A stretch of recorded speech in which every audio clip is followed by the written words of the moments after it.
Bonjour, aujourd'hui j'ai décidé de partager avec vous un livre qui est tchèque. Le gros avantage, c'est que je peux prononcer le nom de l'auteur et le titre du livre sans aucune difficulté.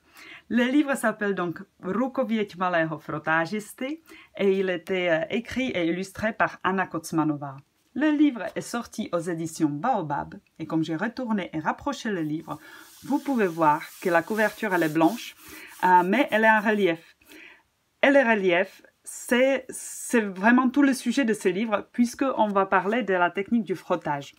Si je dois traduire le titre du livre, ça serait quelque chose comme le manuel d'un petit frottagiste ou le manuel d'un frottagiste en herbe. Le frottagiste étant un mot inventé et maintenant inventé / traduit par moi-même. Ça désigne la personne qui va utiliser la technique du frottage. Si vous vous demandez ce que c'est la technique du frottage, je peux vous assurer que vous la connaissez tous. Vous ne savez peut-être pas que ça s'appelle le frottage, mais vous connaissez la technique. Vous prenez un objet qui a un peu de relief, vous couvrez cet objet par une feuille en papier, et puis vous prenez un outil qui laisse les traces, et puis vous frottez. Et avec le frottage, vous allez voir apparaître le relief, le dessin de relief de cet objet. Donc, vous l'avez sans doute tous essayé avec les pièces, comme moi là tout de suite, ou aussi avec des feuilles d'arbres. À l'automne, on fait assez souvent. Ce livre ne parle pas seulement de la technique du frottage. Elle ne raconte pas seulement l'histoire de quelqu'un qui aime le frottage, mais aussi toutes les illustrations, vous l'avez sans doute remarqué, sont faites par cette technique-là. Le livre est drôle et le texte est très poétique et très créatif aussi. Et il joue beaucoup avec le langage, mais ça c'est bien sûr pas utilisable dans les ateliers en France. Par contre, j'ai quand même utilisé ce livre dans les ateliers et c'était un des ateliers qui était vraiment réussi. Les enfants ont beaucoup apprécié. Ce que nous avons fait, c'est que j'ai présenté le livre, j'ai présenté un petit peu l'histoire, mais sans plus. Ce qui nous a intéressé, c'était les illustrations. Donc, nous avons regardé les illustrations, sachant qu'on fait ça assez souvent. En fait, l'exercice, c'est de deviner quelle technique, quel outil était utilisé pour faire les illustrations d'un album jeunesse. Donc, les enfants sont habitués à cette question-là.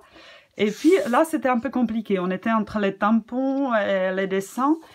Ensuite, ils ont quand même vu les trombones. Donc, on commençait à avoir un doute. Et puis, il y a quand même un des enfants qui a deviné le petit peu de la technique quand il a vu les pièces. Donc, petit à petit, on a atterri sur la technique du frottage. Mais en fait, la vraie surprise, c'est quand on se rend compte que tout est fait. Tout est fait par le frottage. Ce qui est super avec ce livre-là, c'est qu'à la fin du livre, il y a des photos, des objets qui ont servi pour faire les illustrations. Donc, vous avez en fait vraiment le listing des objets qui ont été utilisés pour créer les illustrations du livre. Donc, ce que nous avons fait avec les enfants, c'est que nous les avons bien regardés. Et puis, on s'est dit, oh, tiens, il y a ça, et puis il y a ça aussi. Et puis, une fois qu'on a vu les objets, nous avons re-regardé les illustrations. Et puis là, on a essayé de les retrouver, les objets. Et bien sûr, une fois on a la clé, on les retrouve assez facilement. Donc moi, pour cet atelier-là, j'ai déjà essayé de collectionner dans ce que j'ai trouvé dans le jardin et dans la maison les objets qu'on retrouve sur les photos. Et puis, en recherchant des objets qui ont un peu de relief, finalement, en fait, on se rend compte qu'il y en a beaucoup, qu'il y en a partout. Donc, j'ai ramené beaucoup de bazar dans l'atelier. Et puis, on a fait un atelier qui explore vraiment le frottage. Et où on a fait que de s'amuser avec les objets. Donc, je vais vous montrer ce que nous avons fait. Les résultats, je les trouve de toute façon très intéressants parce qu'on est vraiment dans l'expérience. Donc dans l'expérience des couleurs, des couches. J'aime beaucoup travailler avec les papiers calques parce que après ça peut nous faire des transparences que je trouve assez intéressantes à superposer en fait les deux couches d'illustration. Je vais vous montrer encore celui-là. Hop.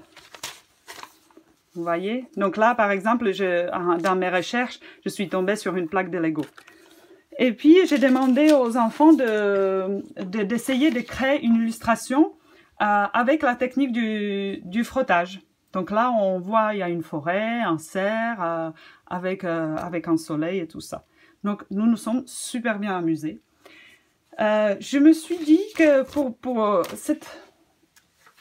pour cet épisode, je vais vous parler un petit peu de matériel parce que c'est vrai que c'est pas souvent facile de travailler le frottage avec les enfants. Je vais vous expliquer donc pourquoi et comment vous y prendre pour que l'atelier soit réussi. En fait, souvent, on utilise le crayon pour le frottage, qui va très bien pour un adulte, qui saura vraiment très bien pencher le crayon, et puis qui va savoir doser l'inclinaison et la pression pour voir apparaître l'objet qui est en dessous. Vous voyez? Hop.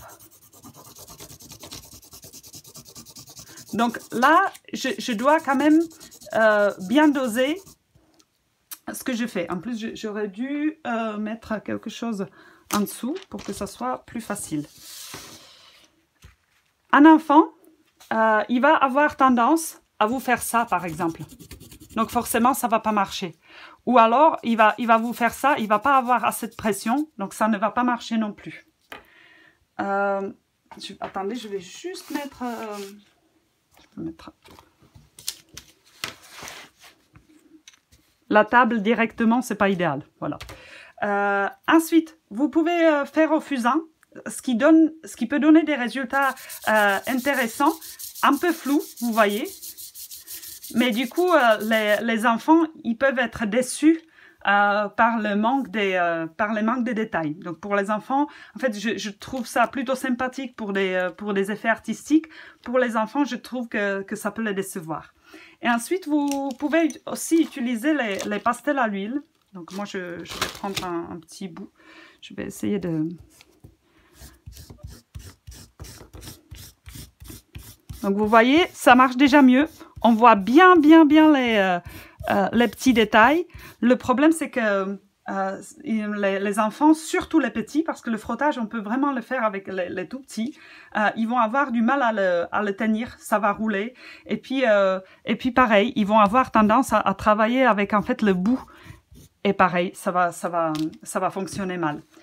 Donc ensuite, je me suis dirigée vers des craies de cire, comme des triangles en fait qu'on utilise pour vraiment les tout petits. Et c'est là où je me suis rendu compte que l'outil il est vraiment intéressant pour le frottage, parce que ça oblige les enfants en fait de travailler par le côté et non par la pointe, et ils arrivent à bien le tenir. Donc ils vont travailler par le côté. Si vraiment ils ont besoin, ils peuvent quand même utiliser le bout. Mais vous voyez, ça va super bien ressortir avec plein de détails. Et du coup, c'est en tout cas moi, pour les enfants, c'est l'outil que je préfère pour les ateliers de frottage. J'espère que je vous ai donné un peu de bons conseils. N'hésitez pas à m'écrire et à m'envoyer des smileys un peu partout sur la page Facebook et sur Instagram. Je suis super bonne en promo. À bientôt.